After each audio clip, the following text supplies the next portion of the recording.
Hello. My name is Karen Hewitt. I am the Club Growth Director of District 3 Arizona Toastmasters, and you are here as part of our social media training. I'm really excited about tonight's because we have Alison. Alison Bell, a HR specialist. She deals with so many startups and does so much on LinkedIn. She is like all over LinkedIn. She knows it inside out, back to front, left to right, upside down. However you want to know it, she knows it. So I could not think of anyone better to give us our training on LinkedIn tonight. We do have a slight hiccup that the point is being creative with us, but you know what? That's okay. We run with it. And we will be able to email the PowerPoint out to all the registrants afterwards. And of course, you can feel free to send emails in with any questions that you may have after this presentation, and we will help you the best way we can. So with that, I am going to pass you over to the genius of LinkedIn, who is Alison Bell, and she will be educating us all. Make sure you have a pen and paper to take notes. Put your questions in the chat or in the Q&A at the bottom of the screen, and we will be happy to help. And Karen, can you monitor the Q&A? Yes, I can. Perfect. I can't, like the view that I have, I just have my PowerPoint up. Perfect. And then I can see you. Hi, guys. Thanks for showing up. And I'm really sorry that you guys can't see my PowerPoint, but you guys will get it in the form of an email, and there's lots of links. And I made it so that you guys could have it as a workbook afterwards. So if you guys don't get everything in notes, don't worry about it. I put links in there. I put also my phone number, my Calendly page, so you guys can set up a meeting with me if you guys need any additional help. And I also put in my course, Connect with Me on LinkedIn. So this webinar is about how to rock LinkedIn and a couple other things. First off, I wanted us to do a quick intro. She did that for me, which was great. So my experience with LinkedIn, I was a recruiter for several years. So I built up my followers to almost like, I think I'm at 6,300 right now and growing. And also I got like an 80, like they have a grade called the social index selling on LinkedIn. So that kind of determines where you come up in feeds. So I also put a link in there so you guys can find out your score. But I have a score of about 80. Influencers usually have like a 90. So I'm pretty high up there. I'm rated in the top 1% of my industry. And then my network is in the top 1% of my industry.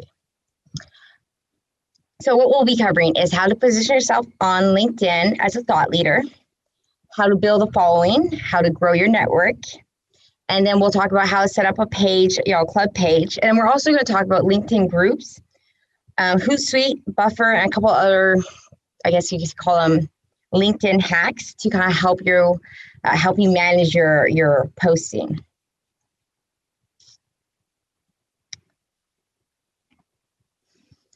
So how do you build your following and be a thought leader on LinkedIn? So there's 4 components to it. It's your network, so how big your network is and who you have in it. It's the value of your content. So it's really important to LinkedIn that they promote content that is valuable. Like people that are just spamming, people aren't going to get much visibility because that doesn't help LinkedIn achieve their goal. So they want to promote valuable content. So the more people like your items, the more they share. I guess a reshare would be probably the best thing to determine the value of content. Obviously, if you're resharing their information, that means it's really valuable to people. There's also how often you post. You want to do it now you don't have to do it all the time, but the way I've structured it, I probably don't post as often as I used to, but when I usually try and do it once a day. And what I do is I come up with a schedule. So we'll talk about that a little bit more in depth a little bit later. Another way Alison? Yeah. Excuse me. I have your presentation up and running in screen share. Oh, yay. So how do I get it? You're good. Just carry on going. I just did the introduction and we're in introduction. Perfect. So I'm 2 slides ahead. Yeah. Oh, so that's okay. So if you guys see on that's where I'm at. Perfect. So it's It's actually how often you post, and then the comments on other people's posts. So a great way to build engagement is by posting, like commenting on other people's posts. So what I do usually every day, I do it several times a day. I will go through my feed, and I'll just like stuff, and I'll put comments on stuff. And that's a great way to build your thought leadership and also build up your network. So we'll talk about how to make your profile shine. We're going to talk about how, strategies on how to grow your network, what to post. It's just some good best practices. And then we're going to talk about content creation versus curation. And then I have some tips and tricks to kind of share with you. So you want to make a great first impression. Just like when you go to an interview, you want to look your best. Well, on LinkedIn, it's kind of like your first impression. So you want it to stand out. You want to have a nice, a professional looking headshot. I say looking, it doesn't have to be by a professional, but you do want it to, you want to be dressed professionally. If you don't have access to a professional, they usually cost like $100. If you don't have access to that, you can always go outside and have somebody else take a picture of you from the shoulders up, and then just have it in good sunlight, and do it like on a brick, like in front of a brick wall. That's usually like a really nice background. But I do think that investing that $100 to get a professional headshot is well worth your career. I got this one done, I think it was like 4 or 5 years ago. It still looks great, and I probably won't take it down for a long time. Also, you want to have like an engaging headline. So I work with startups, and so I say startup enthusiasts, growth strategists, and fun conversationalists. One thing I do is I schedule lots of conversations with people. So I want people to know that it's going to be fun. It's not going to be boring. So that people are more likely to have coffee with me. I typically have probably 3 to 4 virtual coffees a day. So that's kind of like how I built up my network to be 6,300, is by just reaching out to people and having coffee with them. You want to fill out your entire profile. You want to make sure that you have your about. You want to put, as much stuff as possible. I tell people it's like real estate. So the top portion of your LinkedIn is very much like, expensive real estate. So you want to make sure you're making full use of it. You can add your contact information. You can add tons of information depending on what your goal is with LinkedIn. And that's why you guys can all schedule, like 20, 30 minutes with me, and we can kind of talk more, specifically on what you want to do. Because if you're just looking to use it for growing your club, it's very different than if you're looking to use it for your career or just to, for whatever else you might want to be using LinkedIn for. But try and fill out all the sections. The more you fill out on LinkedIn, the higher rating you will get. You can also create these cool, the top portion where mine says don't think outside the box, thinks like there is no box.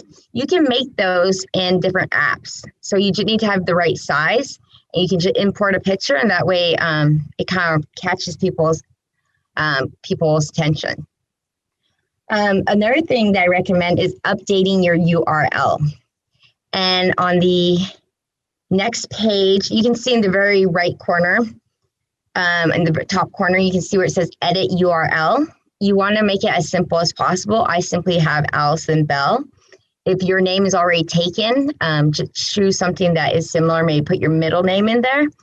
But you want to, it looks cleaner when you copy and paste it into documents, and it just looks better, I think, when you just have your name instead of a bunch of numbers after your name. Another cool feature is featured articles. Now you can't see them on this slide, but they're usually below the, usually right where it says edit about, they're usually featured articles right there. You can put a number of different ones. I put like different podcasts I've been in, different videos that my company features the CEO of it. And those are great, so anything that you want to feature. Now, if you have, let's say you were doing it for Toastmasters, you could feature a winning, maybe one of the competitions. Like Ryan's Every, he has a great YouTube video on his winning speech. You can have like a speech like that. Something that catches people's attention that kind of brings it to Toastmasters.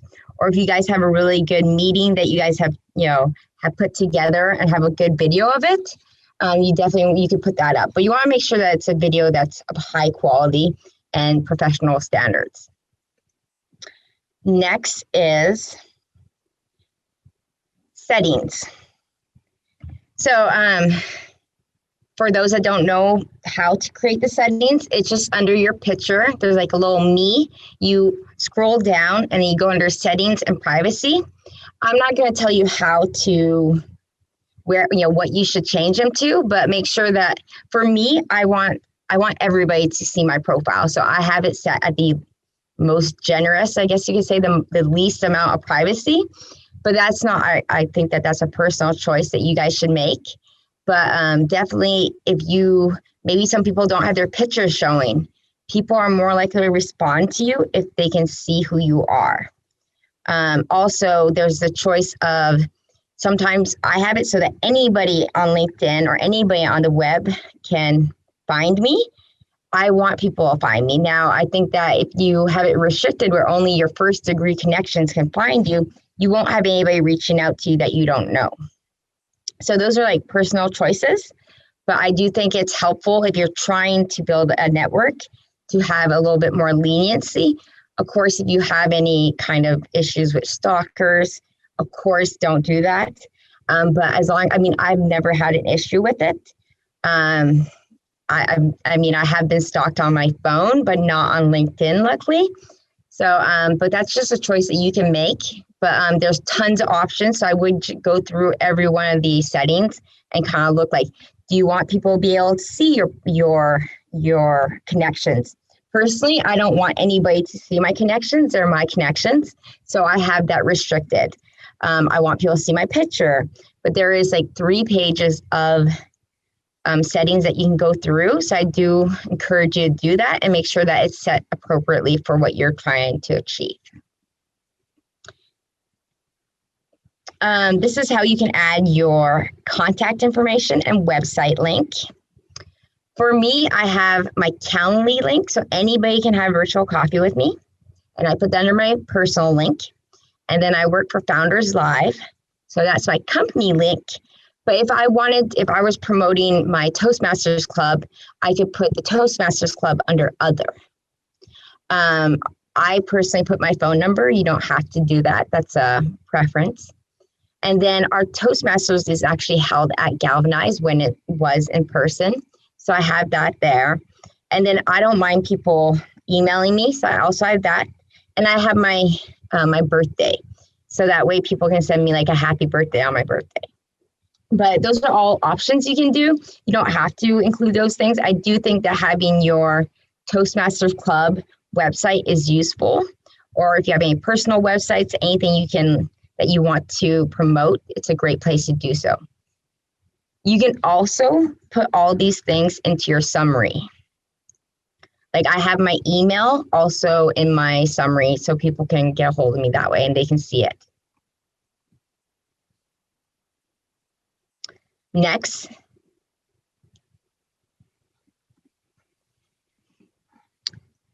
So the reason that having the size of your network matters, the old saying is, it's not what you know, it's who you know.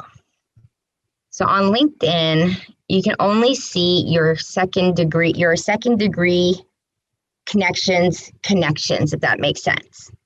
So if you only have 100 connections, the amount of people that can see your post is going to be limited to their second degree connections, if that makes sense.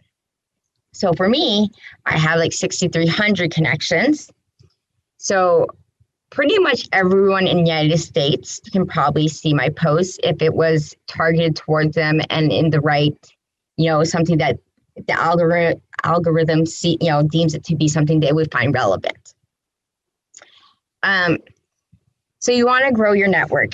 And another thing is if you have less than 500 connections, people will be very leery to connect with you. So I don't connect with people that don't have at least 500 connections, and I'll explain why. 2 summers ago, my account got hacked and it was a disaster. I still get messages to this day and where I have to explain to people, sorry, my account got hacked. I didn't mean to send you that message. And ever since then, and my account got shut off several times off and on for like a month or two. It was really hard to get it back and get that taken care of. So now if people are out, especially if they're out of country, or if I don't know them and they don't have very many connections, I don't connect with them. And the reason that I don't connect with people that have very low connections is because it's easier to make a fake profile and just get a few people to connect with you. But if you have usually if you're going to get like hundreds of people connect with you, that takes time and energy. Typically, you're going to be a real person. So I'm very wary to connect with people that have less than 500 connections that I don't know. So keep that in mind, not to say some of you might not be at that 500 level yet. Just keep on working at it, but just know that you're going to have to, definitely include messages to everybody you send a message to. You can't just, like, I sometimes just connect and people will typically connect with me. The more connections you have, the easier LinkedIn gets. Like, I put very little effort into LinkedIn right now. I post maybe a couple times a week. I do like stuff, but in order for me to maintain my 80 score, it's fairly easy for me I get probably 10 to 20 requests to connect per day. I usually probably accept 10 of them. And then 10 of them, I probably, if I don't know them or if they don't send me a message, I won't usually accept them. Another thing you can do is there's search features. So when you go into LinkedIn, you can simply, I don't have a picture of this, but at the very top, you can, in the search bar, you can just, search for public speaking, or you can search for Toastmasters, and you'll see a list of people that come up. And I think that Toastmasters are going to be probably the easiest for you to connect with. A simple message like, hi, I noticed you're a fellow Toastmaster. I'm trying to grow my network. I'd love to connect. Is probably going to be the easiest way to build up your network. And also, those are also likely people that will know people that might be interested in joining Toastmasters. There's also Toastmaster groups, just like there is on Facebook. There's also them on LinkedIn. So it's very similar to Facebook in terms of how you can grow your network. I think it's easier on LinkedIn than it is on Facebook.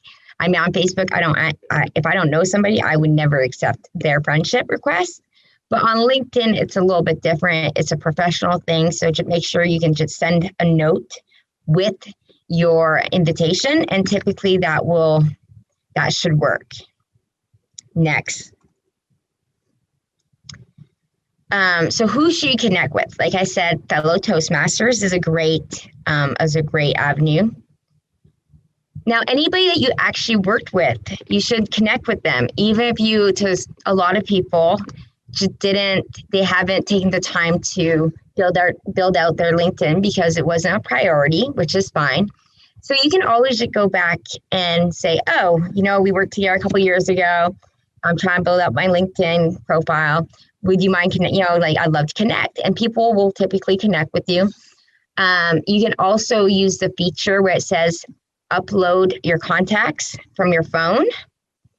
And that is probably the fastest way to get, and they're going to be your friends and family. And they're typically, I would hope that they would probably respond to your request to connect.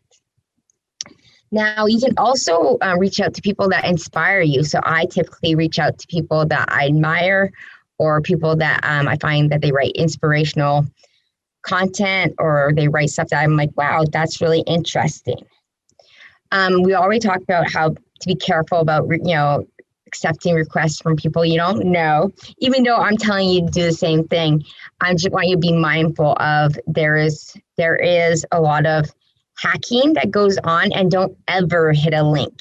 So if you have even if it's one of your connections that sends you a link to, and it's like a weird link that kind of just looks kind of odd, their account probably got hacked. So do not hit that link. Typically what it will be like a phishing scheme will actually malware that will be downloaded to your computer, and they'll get all your information.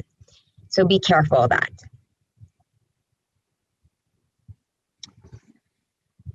So there's an app called Shaper. There's a free version. I think I actually pay for mine, but you don't have to. You can use it for free. And what it is it allows you to find people. So you see in the bottom left, you can kind of see that picture.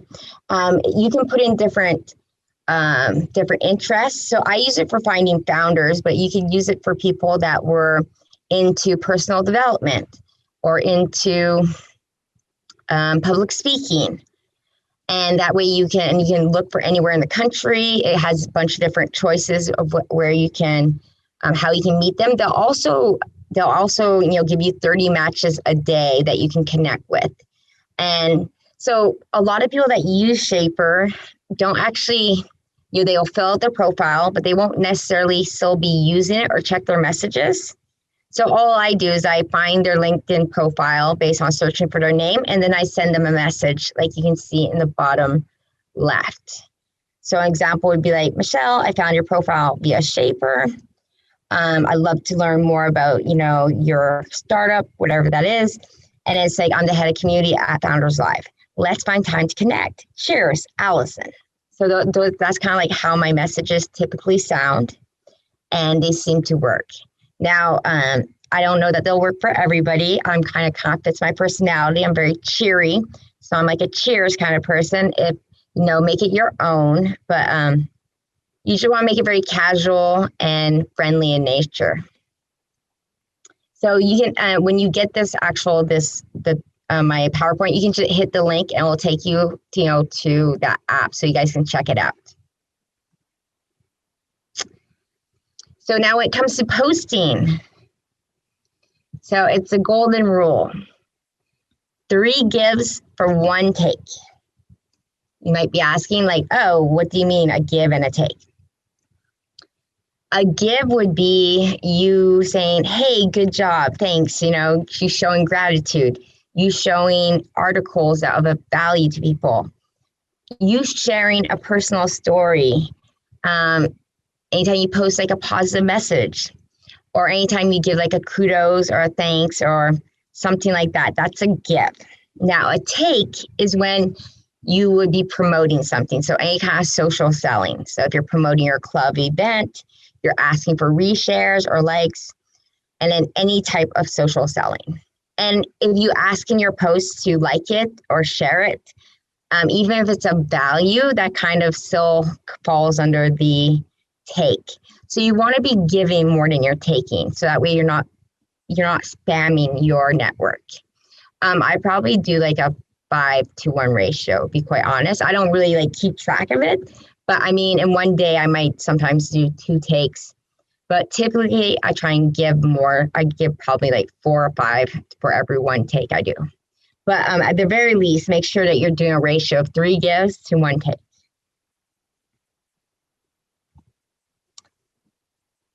So I put a bunch of different examples of posts that I've made and kind of showed how much, you can't see on this one, but this one got, I think was 2,000 views, which is really good.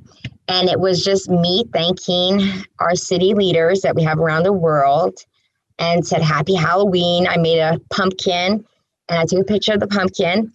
And then I went through and actually added all the names of the people that are on my team, everybody that's like a sponsor. You can't see all the whole list because they're in the actual comments as well. But I probably included 150 names, but it got me like a couple thousand views. So how you get people to come up in that blue is by using the @ and simply when you hit the @ you'll see a drop-down menu and you'll be able to include any of your contacts. So maybe it takes a little bit more longer to do, but what it does, it makes it show up in their feed. So I know that every time somebody, tags me in something, I always respond to them. And that's typical. If you get tagged in something, you'll typically at least like it or reshare it, or you'll usually respond or you'll comment on the very bottom. So that will help you. The more comments, the more sharing, that will give you more visibility, and then more people will see it that's outside of your circle. Next, I did like a kudos. This is from last week. It's actually about Toastmasters. I gave thanks for the manager that actually encouraged me to go to Toastmasters. And I just talked about how I delivered a good speech, that great speech flawlessly. And I had this whole group of people tell me how inspired they were and how well, and I didn't say any so's. And it was really great. So I shared that with my network, and then I used some hashtags. Hashtags will also help get you more visibility. So those are some different ideas of what you can post about. Now, next is curating content. I rarely write my own articles. That takes a really long time to write an article for me. If you're somebody who can write articles, like great, right away. But I think it's a lot easier to simply find an article that is relevant. So this one was a webinar by Harvard Business Review about how to speak like a leader and influence others. So I shared that. And you can also see how to do the tagging. I tagged my competitive speakers, Toastmasters Club in there. And then I also tagged, oh, this is really sad. So I tagged Brian Mosley in that post. That's very sad. For everybody, I'm sorry, I got kind of emotional. He actually just passed away. But I am obviously made this before that. But anyway, so those are some things that you can actually do. Now, when you're promoting your event and your club meetings, you want to make it fun. So these are some events that I promote, and I do on constant, he has events every month. So I want to make it kind of creative. So what I did is I made a pumpkin. Now, obviously you can only do that during Halloween time, but this is just an example of how you can get really creative. So I made that, and then I put the post in there, and that still got me almost 1,000 views. So that's pretty good for an event, when you're promoting something. So be creative. You always want to add images to your post. The reason being is that you will get more visibility. Videos give a lot of visibility. The more engaging they are for people to read, LinkedIn will rank them higher and will give them more visibility because they provide a better experience for the reader, the audience. So some ideas. First off, if you're going to be adding videos that, pictures that aren't yours, you want to make sure to stay clear of just, saving pictures from online. So that could be a lawsuit. I know that Toastmasters probably would not encourage that, definitely not. So you can find royalty-free images by clicking that link, or you can go to Unsplash is the name of the website. But when you get this, you can simply click that link and it will take you to Unsplash, and you can find royalty-free images to use on your posts. And they're free. You can also get Adobe has some great ones, but that comes with a subscription. So if you want to just find nice pictures that are free, I would go to Unsplash. Some ideas of things you can post, let's say to promote your event or your meeting, you can record member testimonials. So I've done that before where I either talked about it or I had other people talk about what Toastmasters have done for them. Or, I have a post that Ryan Every put together, and it talks about how it affected his life. I mean, Ryan Every is now a world champion of speaking. He's well known as a speaker, and he attributes to joining Toastmasters. So stuff like that can be very valuable. Your member testimonials. If you're in a corporate club, if you can get somebody in HR or a leadership person talk about the value that it brought to have, Toastmasters to their company. You can also do stuff like that to kind of build more, to get more companies involved, maybe, joining Toastmasters. There's also tons of content that you can share in the branding library on toastmasters.org. So check that out. If you want to tag somebody, you simply do the @ and then the name. Is there any questions so far?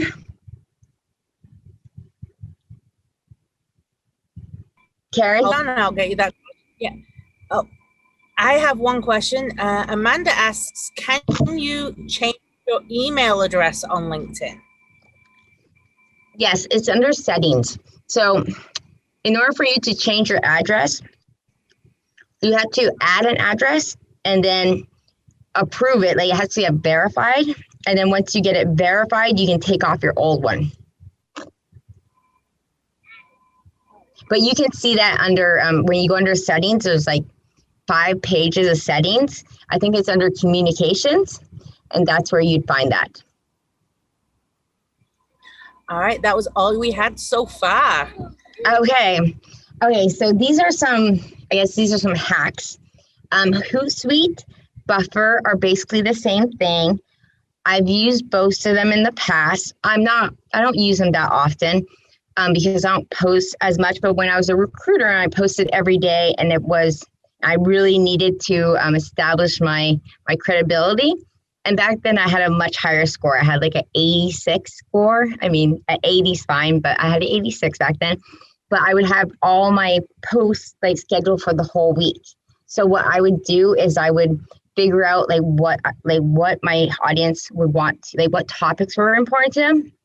So for me, it was like right now, my things are like startups, probably organizational development, also innovation, public speaking, probably networking, and maybe one more topic. And then I would find an article for each article or post for each one of those topics.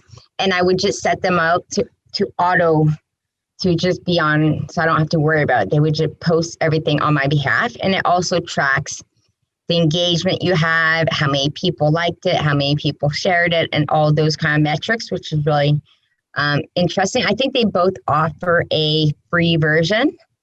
I know Buffer does. I'm pretty sure Hootsuite does too. I think you pay for it if you have multiple, like if you have Instagram, you have LinkedIn, but if you're only using it for one, I think it's free for both of them. Adobe Sparks, I really like. They have a free version and a paid version. I use the paid version, but it's only $10 a month, and you don't have to use it. It just allows you to put your own branding on it. So instead, if you get the free version, it will say Adobe Sparks in the very bottom, but that's fine. It makes perfect images. So let's say you have a picture of the screenshot of everybody speaking on Zoom. You can make a really nice, vibrant, colored, professional looking post by using Adobe Sparks, and it will be in the right size. It allows you to kind of just like, if you don't know what kind of font to use, you can just spin a circle and it will do everything for you. So it kind of is like marketing for dummies. It's just like an easy way to make really nice marketing collateral, and it's really easy to use. So that's what I use. I highly recommend you check it out. There's a free version. And it has like pictures, and it just makes it really some nice visuals. Visuals are probably the number one thing that will make your post more enticing. I asked one of my startups, I was going to feature him on my Featured Friday. Every week I feature a startup. And I asked him to send me like a graphic, and he sent me this long text, and I was like, oh, that won't work. You need graphics. Like even just a logo will look better. People are visually stimulated. So you want to make your post visually appetizing. So I don't know if you guys have had training on this or not, so I was going to go over it anyhow. So there's some different ways to promote your Toastmasters meetings. This is outside of LinkedIn. Eventbrite is really useful. Meetup. You can also, use Shaper just to get people to kind of show up to it.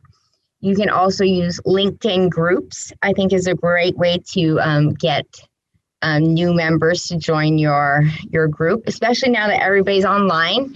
There is tons of opportunity. I would say entrepreneurial people that are in startup world, and then students. So recent grads are super hungry to join Toastmasters because they know that maybe they're in the past it was more organizations that were like, it was kind of like on the company to get their people trained. Well, millennials know that if they don't go out and do it themselves, they're going to be out of the market. So the younger they are, the more likely they are to want to do Zoom and want to do Toastmasters Zoom. So if I was you, I would go after younger crowds and go after those that are just about to, like ASU students are great. I mentor ASU students, and every time I bring up Toastmasters, they always say, yeah, I would love to join a Toastmasters club. And I mean, I don't have, like, my only club I'm a part of is an advanced club right now. So I don't really have anywhere. So like, if you guys have a very, somebody, you guys want to reach out to me, I can give you some ASU students. But I think that those younger crowds are like just graduating. It's really hard to find a job right now. And when you're graduating, think about it, you can't go network. So you've got to do everything on Zoom. So I think that that's a big market that people need to tap into in order to find people. And they're more comfortable to be on Zoom. So maybe those will help. And then Facebook groups are a great place too. Facebook's kind of different than LinkedIn because it's more based on your interests, like your likes. But people who like Toastmaster, people who like public speaking, people who like, personal development would be a great way to look for those groups. Now, creating a page on LinkedIn for your club. I created one. Now, as you can see, I have a total of 7 followers. So it's something that it takes work. I obviously have not put in the effort needed to create it. I mean, it looks pretty, but it being pretty won't draw attention. I would say I created it because I'm on LinkedIn. You really need your whole club to want to participate. If everybody you'd have to have your whole club join it first off. That's where I struggled. My club has finally, wanted to start being involved with it. So we have 500% growth right now, which is awesome, but we're still only at 7 followers. So you can create a page, but I don't think it will really draw a lot of attention. Like, I would say you'd be better off spending your time posting and reaching out to people than creating a page. But if you want to create a page, of course, create one. But I don't know that will be a big draw in getting you new members. It hasn't been for me, but maybe I just haven't put enough time into it. But let me know if you have better success with it. And then questions. I know I went through a ton of information right now, but what can I help explain? And then everybody, you guys can text me. Don't call me, but if you text me, I'll respond. There's my LinkedIn. Definitely connect with me. I have a ton of connections, and I have no problem putting like a little message saying, hey, help this person grow their network, and doing that for you. I do it for students sometimes. So if you guys need help growing your network, I have no problem doing that. And anybody can schedule a virtual coffee with me. And if you want me to go and, kind of give you some new strategies or just say hi, I'm happy to do that as well. And that's all I had, but anything you guys want. All right. Thank you so much. Let's see if we have questions. Does anyone have any questions for Alison? She's definitely very knowledgeable on LinkedIn.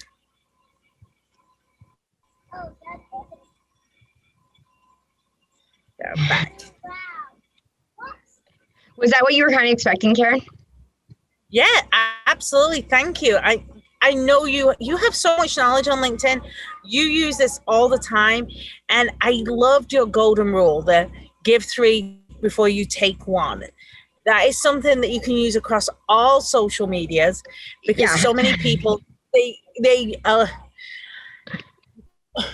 I deal with social media a lot.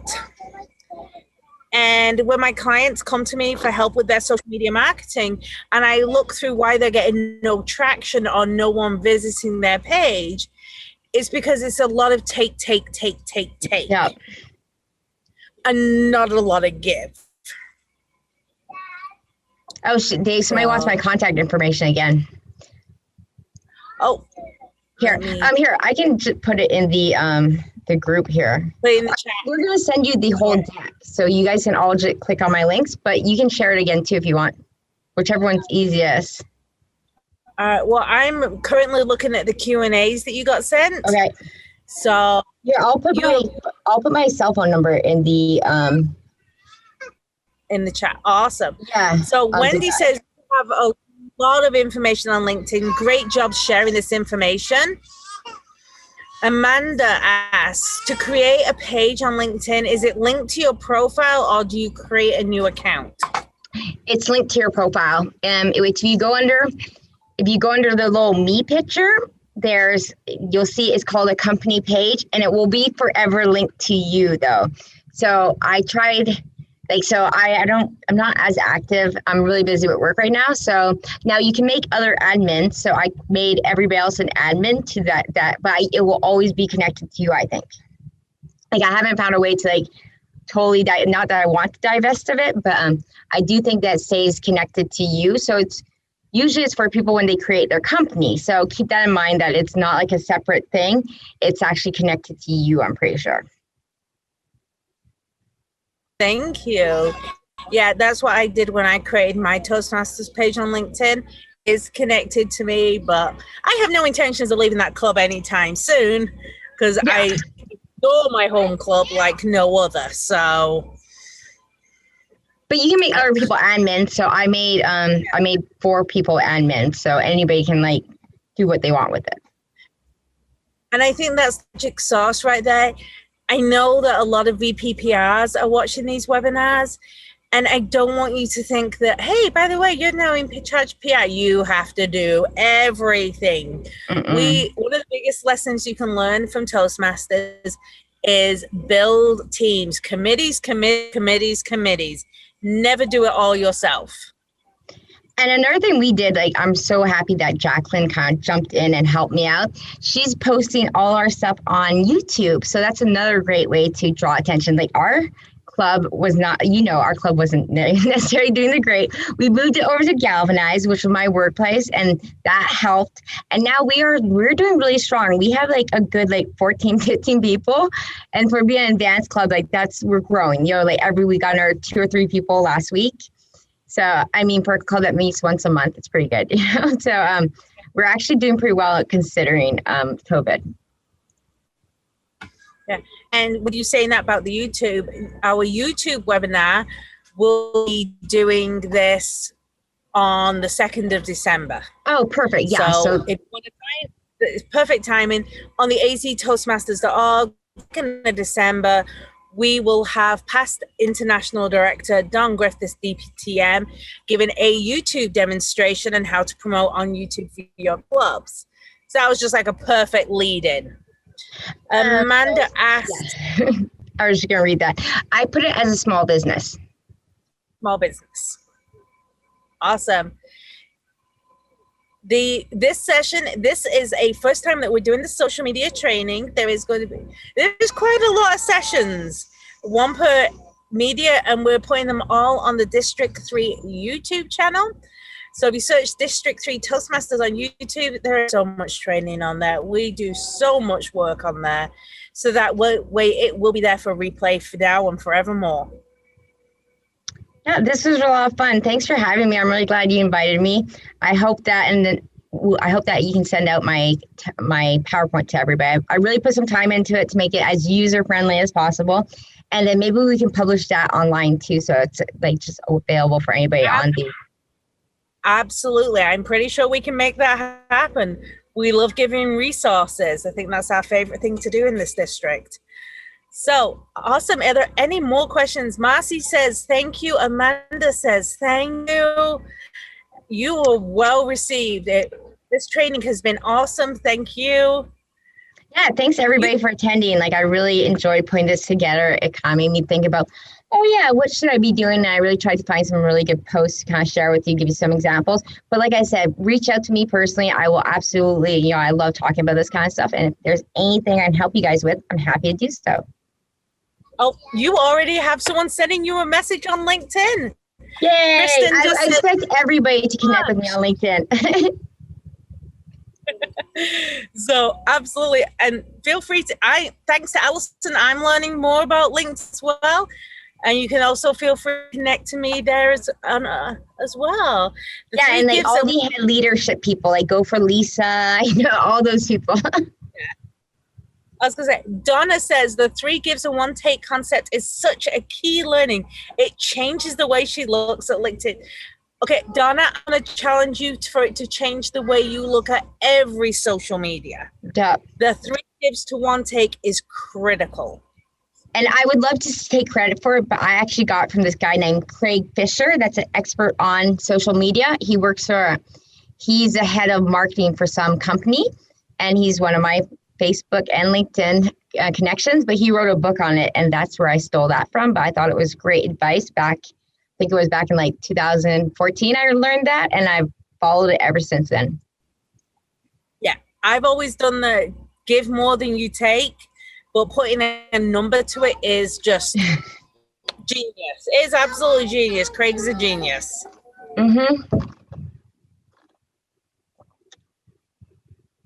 Is there anything else? Don't have any more questions. So thank you so much, Alison. Well, really thanks for everybody. This was fun.